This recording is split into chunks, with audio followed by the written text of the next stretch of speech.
الحمد لله نحمده ونستعينه ونستغفره ونعوذ بالله من شرور أنفسنا ومن سيئات أعمالنا من يهده الله فلا مضل له ومن يضلل فلا هادي له وأشهد أن لا إله إلا الله وحده لا شريك له وأشهد أن محمدًا عبده ورسوله أما بعد فإن خير الحديث كتاب الله وخير الهدي هدي محمد صلى الله عليه وسلم وشر الأمور محدثاتها وكل محدثة بدعة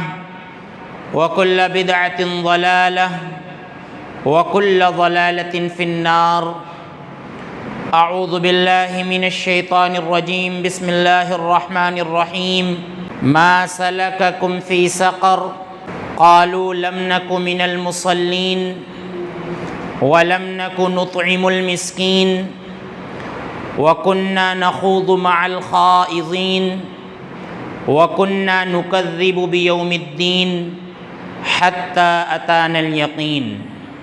معزز اسلامی و دینی بھائیوں، خطبہ مسنونہ کے بعد جو آیات میں نے آپ کے سامنے تلاوت کی ہیں یہ سورۃ المدثر کی آیت کریمہ ہیں۔ اللہ رب العالمین ان آیات میں جہنم میں جانے والوں کا ذکر فرماتے ہوئے کہتا ہے کہ جب ان سے پوچھا جائے گا کہ ما سلککم فی سقر، تم کو جہنم میں کس چیز نے داخل کر دیا، تم جہنم میں کیوں داخل ہو گئے؟ تو وہ کہیں گے لم نک من المصلین، ہم نماز نہیں پڑھتے تھے، نماز نہ پڑھنے کی وجہ سے ہم لوگ جہنم میں داخل ہو گئے۔ جس نماز کو یہاں پر انسان معمولی سمجھ کر چھوڑ رہا ہے اور نمازیں ضائع کر رہا ہے، جب جہنم میں انسان داخل کیا جائے گا تو خود اعتراف کرے گا کہ دنیا کے اندر نمازیں ضائع کر کے، نمازوں کو ترک کر کے، نمازیں چھوڑ کے ہم نے بہت بڑی خطا کی ہے، بہت بڑی غلطی کی ہے، اور اس کا اعتراف جہنمی کرے گا کہ لم نک من المصلین، ہم جہنم میں اس لیے داخل کر دیے گئے کہ ہم نماز نہیں پڑھتے تھے، وَلَمْ نَكُ نُطْعِمُ الْمِسْكِينَ، اور ہم غریب اور مسکین کو کھانا نہیں کھلاتے تھے۔ یہ بھی ایک وجہ ہوگی جہنم میں جانے کی کہ انسان غریبوں کو بالکل نہ دے، زکوٰۃ نہ نکالے، یا اسی طرح سے کوئی انسان بھوکا پیاسا ہو اور انسان کے پاس دینے کے لیے بھی سب کچھ ہو اور اس کے باوجود وہ نہ دے اور اس کی وجہ سے وہ پریشان ہو، یا نوبت یہاں تک پہنچ جائے کہ وہ مر جائے، تو وہاں پر یہ اعتراف کرے گا کہ ہم اپنے مال کی زکوٰۃ نہیں دیتے تھے، ہم مسکینوں کو کھانا نہیں کھلاتے تھے، اور پھر آگے کہے گا وَكُنَّا نَخُوضُ مَعَ الْخَائِضِينَ، ہم فضول بات کرنے والوں کے ساتھ مشغول رہا کرتے تھے، فضول باتیں کرنے والوں کے ساتھ فضول محفلوں میں، فضول مجلسوں میں ہم مشغول رہا کرتے تھے۔ وَكُنَّا نُكَذِّبُ بِيَوْمِ الدِّينِ، اس کے ساتھ ساتھ ہم بدلے کے دن کو جھٹلاتے بھی تھے۔ جھٹلانا تو ایک تو یہ ہوا کہ جیسے کافر جھٹلاتے تھے کہ سرے سے انکار کر دیا جائے کہ اللہ رب العالمین ہم کو کیسے اٹھائے گا، جب کہ ہم مٹی میں مل جائیں گے تو اللہ رب العالمین ہم کو کیسے اٹھائے گا۔ اس مفہوم کو اللہ رب العالمین نے قرآن کریم کے کئی ایک مقامات پہ بیان کیا ہے کہ کافر یہ کہا کرتے تھے کہ جب ہم مٹی میں مل جائیں گے تو اللہ رب العالمین ہم کو کیسے اٹھائے گا، اور زندگی تو اصل دنیا کی زندگی ہے، باقی اس کے بعد کوئی زندگی نہیں ہے، یہ کہا کرتے تھے۔ تو اللہ رب العالمین نے کئی ایک مقامات پر یہ بیان فرمایا ہے کہ اللہ رب العالمین نے جب لوگوں کو بغیر نمونے کے پیدا کر دیا تو نمونہ ملنے کے بعد لوگوں کو پیدا کرنا یہ اللہ رب العالمین کے لیے کوئی دشوار نہیں ہے۔ اللہ رب العالمین تو وہ ہے کہ جس نے آدم علیہ السلام کو بغیر نمونے کے پیدا کیا اور اس کے بعد پوری انسانیت کو دنیا کے اندر پیدا کیا، اور پھر اس کے بعد مٹی میں ملانے کے بعد اللہ رب العالمین کے لیے دوبارہ پیدا کرنا یہ بہت آسان ہے، بلکہ اللہ رب العالمین نے بیان فرمایا کہ بلا قادرین علی ان نسوی بنانہ، بلکہ ہم تو اس بات پر بھی قادر ہیں کہ انسان کے پوروں کو جمع کر دیں، جو کسی کے ایک جیسے نہیں ہوتے، دنیا میں ہر کسی کے پور مختلف ہوتے ہیں، الگ الگ ہوتے ہیں۔ اللہ رب العالمین اتنا باریک بھی ہیں کہ اللہ رب العالمین ان پوروں کو جمع کر دے گا، تو اس کے لیے ہماری پوری جسامت کو جمع کر دینا کوئی مشکل کام نہیں ہے، اللہ رب العالمین ہر چیز پر قادر ہے۔ تو جھٹلانے کا ایک مطلب تو یہ ہے کہ انسان قیامت کے دن کو جھٹلا دے، اور یا جھٹلانے والوں کی روش انسان دنیا کے اندر اختیار کرے۔ یہ جھٹلانا تو نہیں ہوا، لیکن دیکھا جائے تو یہ بھی جھٹلانے کے مترادف ہے۔ انسان کو اگر بدلے کا دن یاد ہو کہ اللہ رب العالمین ہمارے ایک ایک عمل کا حساب لے گا، اللہ رب العالمین ہماری نمازوں کے بارے میں پوچھے گا، اللہ رب العالمین ہمارے اعمال کے بارے میں پوچھے گا، یا جو بھی اچھے اعمال کر رہے ہیں ان کی بھی پرسش ہوگی، جو برے اعمال کر رہے ہیں اللہ رب العالمین ان کے بارے میں پوچھے گا، تو پھر انسان جو ہے اس طرح سے بے پرواہ ہو کر دنیا میں نہیں رہے گا۔ جب اس کو یوم الدین کا خیال ہوگا، بدلے کے دن کا خیال ہوگا، تو یہ کہے گا وَكُنَّا نُكَذِّبُ بِيَوْمِ الدِّينِ، اے اللہ ہم جہنم میں اس لیے داخل کر دیے گئے کہ ہم بدلے کے دن کو جھٹلاتے تھے۔ تو آپ دیکھیں یہ باتیں اللہ رب العالمین نے بیان فرمائی ہیں کہ جہنمی خود اعتراف کرے گا کہ ہم کس وجہ سے جہنم میں داخل ہوئے۔ تو اس میں سے جو دوسری بات ہے وَلَمْ نَكُ نُطْعِمُ الْمِسْكِينَ، یہ آج کا ہمارا موضوع ہے کہ وہاں پر جہنمی کہے گا کہ ہم مسکینوں کو کھانا نہیں کھلاتے تھے، ہم اپنے مال کی زکوٰۃ نہیں نکالتے تھے، یا یہ کہ کچھ بھوکے لوگ تھے دنیا میں جو مر رہے تھے یا پریشان حال تھے، پریشان تھے، لیکن ہم نے ان کو کھانے کے لیے کچھ نہیں دیا، تو اس وجہ سے وہ ہماری وجہ سے پریشان تھے۔ تو وہاں پر یہ اعتراف کرے گا کہ ہم جو ہے مسکینوں کو کھانا نہیں کھلاتے تھے۔ تو آپ دیکھیں قرآن کریم میں کئی ایک مقامات پر اللہ رب العالمین نے مسکینوں کو کھانا کھلانے کی بڑی اہمیت بیان فرمائی ہے، غریبوں کو کھانا کھلانے کی۔ تو کھانا کئی انداز کا کھلایا جاتا ہے، ایک تو انسان اپنے گھر میں اہل خانہ کو کھلاتا ہے، کما کر محنت و مشقت کر کے، یہ بھی ثواب کا کام ہے۔ ویسے تو بیوی کا خرچ فرض ہے، اسی طرح سے چھوٹے بچوں کا خرچ باپ پر فرض ہے، لیکن باپ کی نیت اگر درست ہے بیوی کو کھلانے میں، چھوٹے بچوں کو کھلانے میں، تو اللہ رب العالمین ان معاملات کو بھی عبادات میں تبدیل کر دیتا ہے۔ اگر ہم ثواب کی نیت سے کھلا رہے ہیں تو اللہ کے نبی صلی اللہ علیہ وسلم نے فرمایا حتی اللقمۃ فی امرأتک، یہاں تک کہ وہ لقمہ جو انسان اپنی بیوی کو کھلاتا ہے اللہ رب العالمین اس میں بھی ثواب عطا فرماتا ہے۔ اسی طرح سے ہم اپنی والدہ کو کھلاتے ہیں، ہم اپنے چھوٹے بچوں کو کھلاتے ہیں، گھر کا خرچ انسان پورا کرتا ہے تو یہ اس پر ضروری ہے، لیکن اگر نیت اس کی صادق ہے، نیت اس کی اچھی ہے، تو اللہ رب العالمین اس میں بھی صدقے کا ثواب عطا فرماتا ہے۔ اسی طرح سے مہمان کو کھلانا، مہمان کے کھلانے کی بھی بڑی فضیلت ہے۔ اللہ کے رسول صلی اللہ علیہ وسلم نے فرمایا کہ من کان یؤمن باللہ والیوم الآخر فلیکرم ضیفہ، کہ جو شخص اللہ تعالیٰ اور آخرت کے دن پر ایمان رکھتا ہے اسے چاہیے کہ وہ اپنے مہمان کا اکرام کرے، اپنے مہمان کی عزت کرے،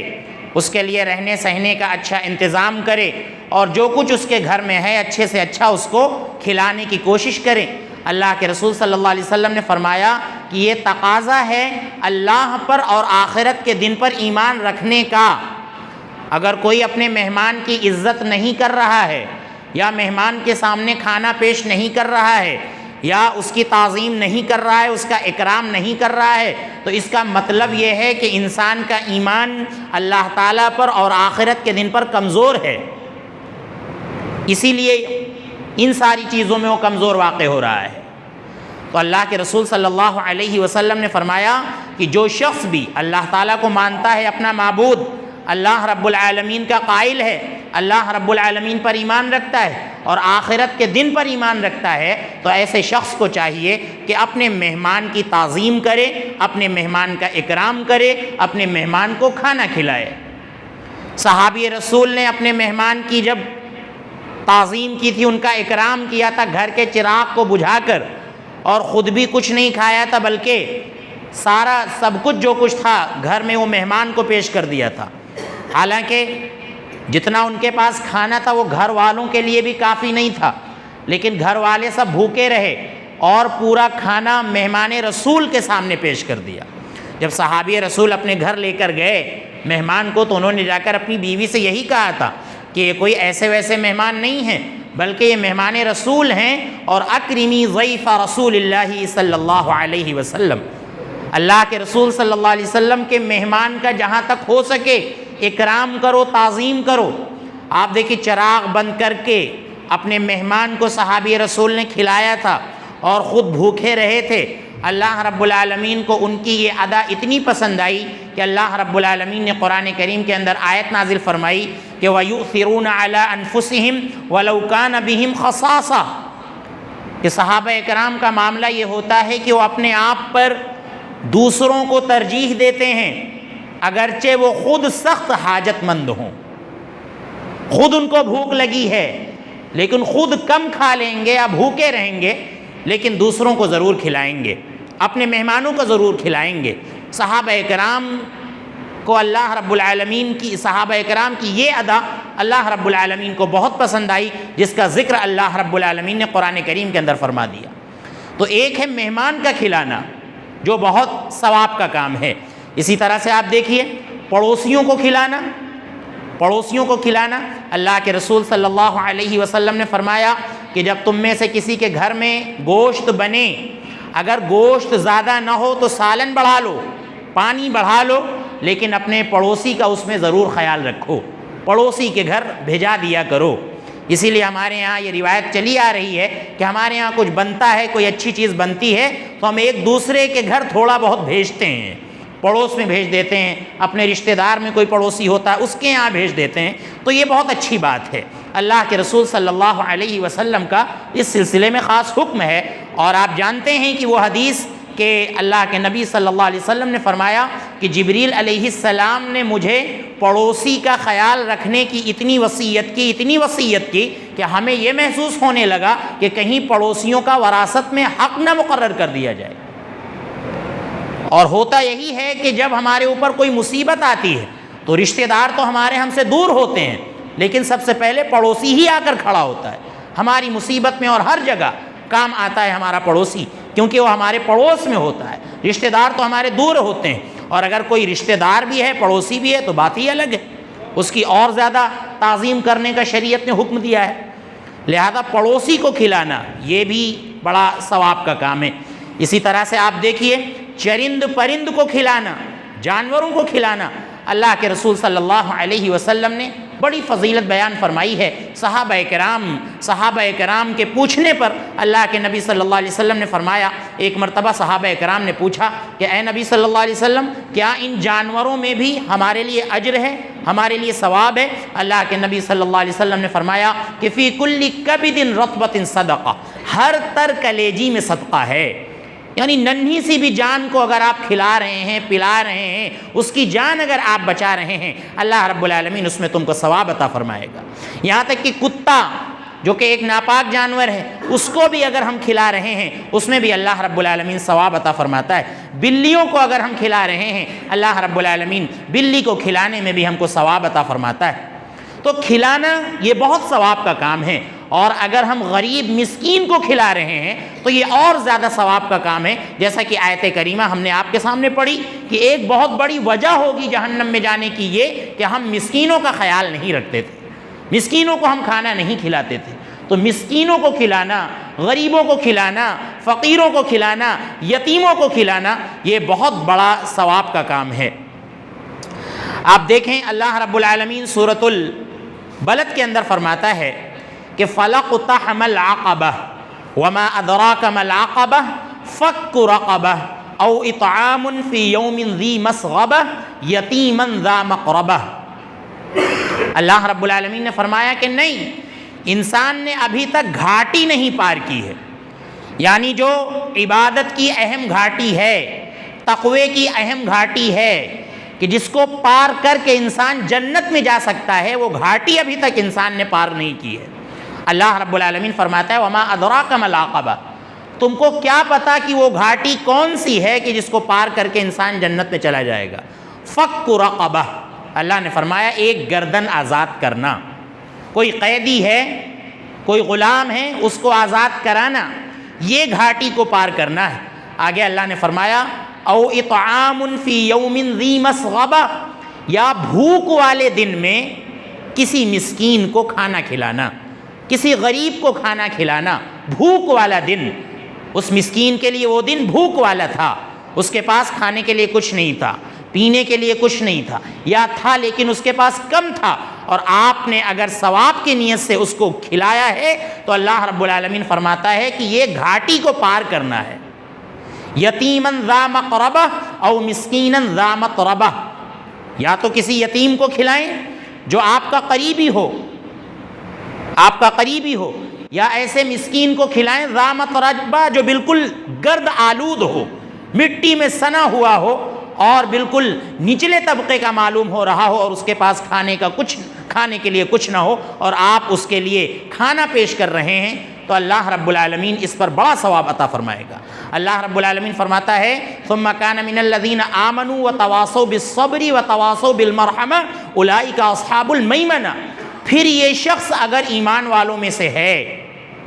اور آپس میں صبر کی وصیت کرتا ہے اور آپس میں رحم کی وصیت کرتا ہے، اللہ رب العالمین فرما رہا ہے اولئک اصحاب المیمنہ، یہی دائیں ہاتھ والا ہے، یہی لوگ دائیں ہاتھ والے ہیں، یعنی ان کا نام اعمال اللہ رب العالمین ان کے دائیں ہاتھ میں تھمائے گا، جو کامیابی کی ضمانت ہوگی اگر دائیں ہاتھ میں اللہ رب العالمین نے ہمارا نام اعمال تھمایا۔ آپ دیکھیں کتنا بڑا ثواب ہے کہ یتیم غریب مسکین کو کھلانے کی وجہ سے اللہ رب العالمین نے فرمایا کہ یہ گھاٹی کو پار کرنا ہے۔ کون سی گھاٹی؟ کہ جس گھاٹی کو پار کر کے انسان جنت میں جا سکتا ہے اور اس کا نام اعمال اس کو دائیں ہاتھ میں دیا جا سکتا ہے۔ سورہ دہر میں اللہ رب العالمین فرماتا ہے یوفون بالنذر ویخافون یوما کان شرہ مستطیرا ویطعمون الطعام علی حبہ مسکینا ویتیما واسیرا۔ مومنوں کا معاملہ یہ ہوتا ہے، جنتیوں کا معاملہ یہ ہوتا ہے کہ وہ نظریں پوری کرتے ہیں۔ اللہ رب العالمین کے لیے کوئی نظر مان لی، اللہ رب العالمین کے لیے اللہ رب العالمین کے راستے میں صدقے کی نیت کر لی تو وہ صدقہ کرتے ہیں، نوافل کی نیت کی ہے تو نوافل کی ادائیگی کرتے ہیں۔ اسی طرح سے وہ ڈرتے ہیں ایسے دن سے کہ جس کی برائی ہر طرف پھیلی ہوئی ہوگی۔ وَيُطْعِمُونَ الطَّعَامَ عَلَى حُبِّهِ مِسْكِينًا وَيَتِيمًا وَأَسِيرًا، اور صرف اللہ رب العالمین کی رضا کی خاطر، اللہ رب العالمین کی محبت کی خاطر، اللہ رب العالمین کو خوش کرنے کے لیے وہ کھانا کھلاتے ہیں، یتیم کو کھلاتے ہیں، مسکین کو کھلاتے ہیں، قیدیوں کو کھلاتے ہیں، اور اس میں صرف مقصد اللہ رب العالمین کو خوش کرنا ہوتا ہے۔ تو جنتیوں کی یہ صفت بیان کی ہے اللہ رب العالمین نے کہ جنتی جو ہوتے ہیں وہ اللہ رب العالمین کے لیے لوگوں کو کھانا کھلاتے ہیں، اللہ رب العالمین کی خوشنودی چاہنے کے لیے لوگوں کو کھانا کھلاتے ہیں۔ اور اللہ کے رسول صلی اللہ علیہ وسلم کی جب احادیث کی طرف ہم آتے ہیں تو پتہ چلتا ہے کہ اللہ کے رسول صلی اللہ علیہ وسلم نے بھی اس کی بڑی اہمیت بیان فرمائی۔ ایک صحابی اللہ کے رسول صلی اللہ علیہ وسلم کے پاس آئے اور وہ کہنے لگے اے نبی صلی اللہ علیہ وسلم ای الاسلام خیر، کون سا اسلام سب سے زیادہ بہتر ہے، اسلام کی کون سی ادا سب سے زیادہ بہتر ہے؟ اللہ کے رسول صلی اللہ علیہ وسلم نے فرمایا تطعم الطعام وتقرأ السلام علی من عرفت ومن لم تعرف، تم لوگوں کو کھانا کھلاؤ، یہ اسلام کی سب سے اچھی خصلت ہے۔ اور آپ نے آگے فرمایا وتقرأ السلام، اور سلام کرو، علی من عرفت ومن لم تعرف، جسے جانتے ہو اس سے بھی سلام کرو اور جسے تم نہیں پہچانتے ہو اس سے بھی سلام کرو، یہ اسلام کی سب سے اچھی خصلت ہے، اللہ کے نبی صلی اللہ علیہ وسلم نے فرمایا۔ تو آپ دیکھیے کہ اس میں اللہ کے رسول صلی اللہ علیہ وسلم نے کھانا کھلانے کو اسلام کی سب سے اچھی خصلت بتلایا ہے، کتنی زیادہ اہمیت ہے آپ اندازہ لگا سکتے ہیں۔ اور ایک حدیث میں اللہ کے نبی صلی اللہ علیہ وسلم نے فرمایا کہ رشتہ داریوں کو جوڑو، اور اسی طرح سے وَأَطْعِمُوا الطَّعَامَ، کھانا کھلاؤ، وَصَلُّوا بِاللَّيْلِ وَالنَّاسُ نِيَامٌ، اور اس وقت نماز اٹھ کر پڑھو جب لوگ سو رہے ہوں، یعنی تہجد کی ادائیگی کرو۔ اللہ کے نبی صلی اللہ علیہ وسلم نے فرمایا تدخلوا الجنۃ بسلام، اللہ کی جنت میں سلامتی کے ساتھ داخل ہو جاؤ گے، یہ کام اگر کرو گے، رشتہ داریوں کو جوڑو گے، کھانا کھلاؤ گے، رات میں نوافل کی پابندی کرو گے، اللہ کے نبی صلی اللہ علیہ وسلم نے فرمایا سلامتی کے ساتھ جنت میں داخل ہو جاؤ گے۔ تو ان سب آیات اور احادیث سے پتہ چلا کہ کھانا کھلانا یہ بہت ثواب کا کام ہے، بڑی فضیلت کا کام ہے اور بہت زیادہ اجر کی بات ہے۔ اب ہم اس جانب آنا چاہتے ہیں چند منٹوں میں کہ انسان اپنے اس کھانے کو کس انداز سے برباد کر دیتا ہے اور کس انداز سے شرک و بدعت کے حوالے کر دیتا ہے۔ آپ دیکھیں کھانا کھلانا بہت ثواب کا کام ہے، لیکن کچھ ہمارے یہاں مروجہ کھانے ہیں جو کہ بدعت ہو جاتے ہیں، ناجائز ہو جاتے ہیں، ان کو بالکل بھی نہیں کھانا چاہیے اور نہ تو ایسی رسموں میں ہمیں شامل ہونا چاہیے، کیونکہ ایسی کھانے کی رسموں کا تعلق نہ تو قرآن سے ہے، نہ تو احادیث سے ہے، نہ تو صحابہ کرام سے ہے، نہ تو تابعین اور تبع تابعین میں سے ہے۔ آپ دیکھیں ہر ماہ کی 11 تاریخ کو ایک چھوٹی 11ویں شریف منائی جاتی ہے، اور ربیع الاخر، یہ ربیع الثانی جسے ہم کہتے ہیں، اس مہینے کی 11 تاریخ کو 11ویں شریف منائی جاتی ہے، جس میں عبد القادر جیلانی رحمۃ اللہ علیہ کے نام کا فاتحہ ہوتا ہے اور ان کے نام کا کھانا لوگوں کو کھلایا جاتا ہے۔ آپ دیکھیں عبد القادر جیلانی رحمۃ اللہ علیہ کی طرف بہت سی بدعات منسوب کی گئیں اور ان کا نام لے کر بہت سی خرافات دنیا کے اندر ایجاد کی گئیں۔ اسی میں سے ایک بدعت جو ہے وہ مروجہ 11ویں شریف ہے جس کا آج دن ہے، تو اس میں بھی جو ہے یہی ہوتا ہے، عبد القادر جیلانی رحمۃ اللہ علیہ کے نام کا فاتحہ کیا جاتا ہے۔ آپ دیکھیں ایک عجیب بدعت ہمارے یہاں نکل پڑی ہے اور وہ بہت سے گھرانوں میں ہوتی ہے۔ ہم تو کہتے ہیں کہ ان گھرانوں میں بھی ہوتی ہے جو یہ کہتے ہیں کہ ہمارا عقیدہ صحیح ہے، ہم قبر پرست نہیں ہیں، ہم اس طرح کے کام نہیں کرتے ہیں، لیکن ان کے یہاں بھی کچھ افراد آ کر پورا ماحول گدلا کر دیتے ہیں اور ان کے یہاں بھی یہ کام ہونے لگتا ہے۔ کھانا سامنے رکھ کر اس پر قرآن پڑھنا اور اسی طرح سے سورۃ الفاتحہ پڑھنا، پھر اس کو غریبوں میں تقسیم کرنا۔ آپ دیکھیں کتنا اچھا کھانا تھا کہ آپ یوں ہی کھلا دیتے، بہت ثواب کا کام تھا، بہت اچھی بات ہے۔ دن متعین نہ کرتے، آپ 11 تاریخ متعین نہ کرتے، یا مرنے کے بعد 10واں دن متعین نہ کرتے، یا مرنے کے بعد 40واں دن متعین نہ کرتے، یا 20واں دن خاص نہ کرتے کھانے کے نام پر، آپ کو ثواب ملتا، بڑا ثواب ہے، جیسا کہ آیات آپ کے سامنے بیان کی گئیں،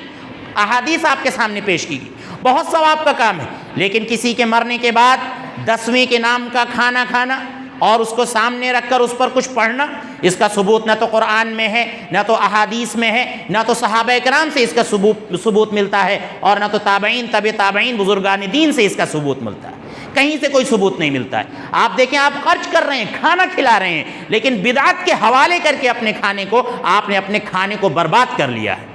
اس کھانے میں آپ کو ثواب نہیں ملے گا، بلکہ بدعت ایجاد کرنے کی وجہ سے آپ کو عذاب ملے گا۔ تو اس لیے ایسے کھانوں سے بچیں۔ ہم کئی بار یہ بیان کر چکے ہیں کہ کسی کی موت کے بعد کے جو کھانے ہوتے ہیں دن مقرر کر کے، یہ سارے کھانے بدعت ہیں، ان میں آپ کو قطعاً شریک نہیں ہونا ہے۔ بدعت اسی لیے ہیں کہ ان کا ثبوت نہ تو قرآن میں ہے، نہ تو احادیث میں ہے، اور نہ تو صحابہ کرام نے ایسا کچھ کیا۔ اب آپ دیکھیے کہ ڈوبتے کو تنکے کا سہارا چاہیے، لوگ تنکے کا سہارا سوچتے ہیں۔ اب جو ہے یہ بدعت جب ایجاد کر لی تو اس کی بھی دلیل اللہ کے رسول صلی اللہ علیہ وسلم کی احادیث سے دینے کی کوشش کرتے ہیں، اور اس میں وہ ساری چیزیں پیش کرتے ہیں کہ اللہ کے رسول صلی اللہ علیہ وسلم نے ایک برتن میں ہاتھ لگا دیا تو برتن میں جو دودھ تھا وہ بڑھ گیا، بہت سے صحابہ کرام نے پی لیا، یا یہ کہ کسی صحابی کے یہاں اللہ کے رسول صلی اللہ علیہ وسلم آئے تو آپ نے کھانے پر کچھ پڑھا برکت کے لیے، تو کھانے میں اضافہ ہو گیا، بہت سارے صحابہ کرام نے کھایا۔ تو معجزاتی طور پر ایسا ثابت ہے، اللہ کے رسول صلی اللہ علیہ وسلم سے ایسا ہوا کہ تھوڑا سا کھانا کئی لوگوں کے لیے کافی ہو گیا، یا تھوڑا سا پانی کئی لوگوں نے پی لیا، تھوڑا سا دودھ کئی لوگوں نے پی لیا، لیکن آپ دیکھیے کہ وہ اللہ کے رسول صلی اللہ علیہ وسلم کا ہاتھ تھا، اور آپ نے جو کچھ پڑھا ہوگا تو برکت کے لیے اللہ کے نبی صلی اللہ علیہ وسلم نے پڑھا۔ اور اس کے بعد آپ دیکھیے کہ یہ جو لوگ بیان کرتے ہیں اس طرح کی باتیں، ان سب باتوں کو بیان کر کے کتنے صحابہ کرام نے یہ کام کیا آمنا سامنے رکھ کر۔ آپ دیکھیں ابو بکر صدیق رضی اللہ عنہ کا انتقال ہوا تو حضرت عمر بن خطاب رضی اللہ عنہ نے کتنی بار یہ کام کیا، سامنے کھانا رکھ کر فاتحہ کیا، کتنی بار اس انداز سے غریبوں کو کھانا کھلایا، کتنی بار ان کا 10واں 40واں تیجا، یہ ساری چیزیں منائیں۔ آپ ذرا دیکھیں تو یہ ساری چیزیں بدعت ہیں، ساری چیزیں بدعت ہیں۔ آپ دیکھیں ایصال ثواب کے نام پر یہ جو سارے کام کیے جاتے ہیں یہ سب بدعت ہیں۔ اللہ کے نبی صلی اللہ علیہ وسلم نے فرمایا کہ جب انسان مر کر چلا جاتا ہے تو اس کے عمل کا سلسلہ منقطع ہو جاتا ہے، لیکن 3 چیزوں کا ثواب اس کو مرنے کے بعد بھی ملتا رہتا ہے۔ الا من صدقۃ جاریہ، صدقہ جاریہ کا ثواب ملتا رہتا ہے۔ صدقہ جاریہ مطلب کوئی کام کر کے گیا ہے کہ اس کے مرنے کے بعد لوگ فائدہ اٹھا رہے ہیں، اس سے اس کو ثواب مل رہا ہے، یا صدقے کے نام پہ کوئی چیز چھوڑ کر گیا ہے، بیٹا بھی آ جائے گا، آگے بیٹے کا خاص طور سے ذکر ہے، لیکن بیٹا بھی آ جائے گا صدقہ جاریہ میں کہ اس کی تعلیم میں اس نے پیسہ خرچ کیا اور اسی طرح سے اس کی تربیت میں اس نے وقت لگایا، تو یہ صدقہ جاریہ ہے بیٹا اپنے باپ کے لیے۔ او علم ينتفع به، اللہ کے نبی صلی اللہ علیہ وسلم نے فرمایا، یا مرنے والا کوئی ایسا علم چھوڑ کر گیا ہے کہ جس سے فائدہ اٹھایا جا رہا ہے، خود پڑھا کر گیا ہے اچھی اچھی باتیں، یا کتابیں وغیرہ تقسیم کر کے گیا ہے، یہ علم ہے اس کا جس سے لوگ فائدہ اٹھا رہے ہیں، اس کا ثواب اس کو ملتا رہے گا۔ او ولد صالح يدعو له، یا نیک لڑکا چھوڑ کر گیا ہے جو اپنے والدین کے لیے دعا کر رہا ہے، اس کا ثواب والدین کو ملتا ہے۔ آپ دیکھیے نیک اولادیں چھوڑ کر لوگ نہیں جاتے ہیں، اولادیں تو ایسی چھوڑ کر جا رہے ہیں کہ جو فاتحہ کر رہی ہے، جو 40واں 10واں کر رہی ہے، وہ اپنے والدین کے لیے دعا نہیں کر رہے ہیں۔ معاملہ اولادوں کا یہ ہے کہ وہ نماز تک نہیں پڑھ رہے ہیں، جب نماز نہیں پڑھیں گے تو اپنے والدین کے لیے خاک دعا کریں گے، وہ ایسے ہی بدعت انجام دیں گے، خرافات کریں گے۔ لہذا ایصال ثواب جو کہا جاتا ہے اس کا جو صحیح طریقہ ہے وہ ہم اختیار کریں، اور باقی یہ جو ہم کھانا کھلاتے ہیں لوگوں کو بہت ثواب کا کام ہے، لہذا اس میں کچھ پڑھ کر یا بدعت کے حوالے کر کے ہم اس ثواب کو ضائع نہ کریں، اس ثواب کو ہم برباد نہ کریں۔ لہذا ان چیزوں سے ہمیں ہوشیار رہنے کی ضرورت ہے۔ جو دن شریعت نے متعین نہیں کیے ہیں، چاہے وہ 11ویں کے نام سے ہو، چاہے وہ تیجا 10واں 40واں کے نام سے ہو، چاہے وہ عرفہ کے فاتحے کے نام سے ہو، چاہے وہ سالانہ کے فاتحے کے نام سے ہو، یہ تمام ایام ہماری شریعت نے مقرر نہیں کیے ہیں، لہذا ہمیں بالکل بھی اختیار اللہ رب العالمین نے یا اللہ کے رسول صلی اللہ علیہ وسلم نے نہیں دیا ہے کہ ہم اس طرح کی چیزیں اپنی طرف سے ایجاد کر لیں۔ اللہ رب العالمین ہمیں ان باتوں کو سمجھنے کی اور ان پر عمل کرنے کی توفیق عطا فرمائے۔ اللہ رب العالمین ہمیں غریبوں کو، یتیموں کو، مسکینوں کو کھانا کھلانے کی توفیق عطا فرمائے۔ اللہ رب العالمین ہمیں بیواؤں کی خبرگیری کرنے کی توفیق عطا فرمائے۔ اللہ رب العالمین ہمیں بدعات و خرافات سے محفوظ فرمائے۔ اے اللہ، جن بھائیوں نے دعا کی گزارش کی ہے اور جنہوں نے گزارش نہیں کی ہے ان کی تمام جائز تمناؤں کو قبول فرما۔ اگر وہ بیمار ہیں تو انہیں شفائے کاملہ عاجلہ عطا فرما۔ اے اللہ، تمام مسلمانان عالم پر رحم فرما۔ اے اللہ، بالخصوص فلسطین کے مسلمانوں پر